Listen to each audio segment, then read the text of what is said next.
Kozhikode 15-കാരിയെ school വിദ്യാർത്ഥികൾ ചേർന്ന് പീഡിപ്പിച്ചതായി പരാതി. 13-14 വയസ്സുള്ള സുഹൃത്തുക്കളായ 2 വിദ്യാർത്ഥികൾ ചേർന്ന് പെൺകുട്ടിയെ ലൈംഗിക പീഡനത്തിന് ഇരയാക്കിയെന്നാണ് പരാതി. 6ാം ക്ലാസ്സുകാരൻ പീഡന ദൃശ്യം പകർത്തി പ്രചരിപ്പിച്ചെന്നും പരാതിയിലുണ്ട്. വിവരങ്ങളുമായി ദിലീഷ തിലകൻ ചേരുന്നുണ്ട്. ദിലീഷ, ഞെട്ടിക്കുന്ന വാർത്തയാണിത്. എന്താണ് വിവരങ്ങൾ? കോഴിക്കോട് നല്ലളം പോലീസ് സ്റ്റേഷൻ പരിധിയിൽ ഒരാഴ്ച മുമ്പാണ് ഈ ഒരു സംഭവം ഉണ്ടായിരിക്കുന്നത്.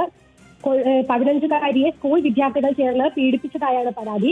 അതായത് തൊട്ടടുത്ത സ്കൂളിൽ മറ്റൊരു സ്കൂളിലെ വിദ്യാർത്ഥികളായ 13-14 വയസ്സുള്ള സുഹൃത്തുക്കളാണ് ഈ പെൺകുട്ടിയെ ലൈംഗിക പീഡനത്തിന് ഇരയാക്കിയത്. കൂടാതെ 6ാം ക്ലാസ്സിൽ പഠിക്കുന്ന മറ്റൊരു 11-കാരൻ ഈ പീഡന ദൃശ്യം പകർത്തി പ്രചരിപ്പിച്ചുവെന്നും പെൺകുട്ടിയുടെ ബന്ധുക്കൾ പരാതി നൽകിയിട്ടുണ്ട്. നല്ലളം പോലീസ് സ്റ്റേഷനിലാണ് പരാതി നൽകിയിരിക്കുന്നത്.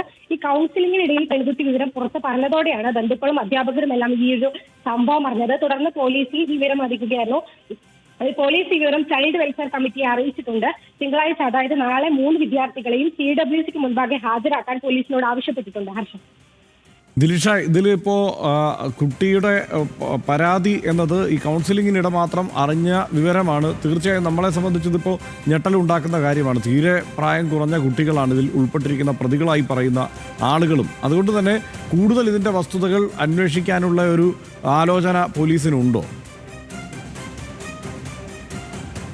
ഹർഷൻ, ഏറെ ഞെട്ടിപ്പിക്കുന്ന ഒരു സംഭവം തന്നെയാണ്. കാരണം 15-കാരിയാണ് പീഡനത്തിന്റെ ഇരയായിരിക്കുന്നത്. 13-14 വയസ്സുള്ള സുഹൃത്തുക്കളാണ്, വിദ്യാർത്ഥികളാണ് ഈ ലൈംഗിക പീഡനത്തിന് ഇരയാക്കിയത്. കൂടാതെ മറ്റൊരു കാര്യം എടുത്തു പറയേണ്ടത്, 6ാം ക്ലാസ്സിൽ പഠിക്കുന്ന ഒരു 11-കാരനാണ് ഈ പീഡന ദൃശ്യം പകർത്തി പ്രചരിപ്പിച്ചിരിക്കുന്നത്. പെൺകുട്ടി ഏകദേശം ഒരാഴ്ചയോളം മുമ്പാണ് ഈ സംഭവം നടന്നതെങ്കിൽ പെൺകുട്ടി ഇത് പേടിച്ചുകൊണ്ട് മറ്റാരോടും പറഞ്ഞിട്ടുണ്ടായിരുന്നില്ല. എന്നാൽ ഒരു കൗൺസിലിംഗിനിടയിലാണ് പെൺകുട്ടി വിവരം പുറത്തു പറഞ്ഞിരിക്കുന്നത്. എന്തായാലും വിശദമായിട്ടുള്ള ഒരു അന്വേഷണം നടക്കുന്നുണ്ട് എന്ന് തന്നെയാണ് അറിയാൻ സാധിക്കുന്നത്.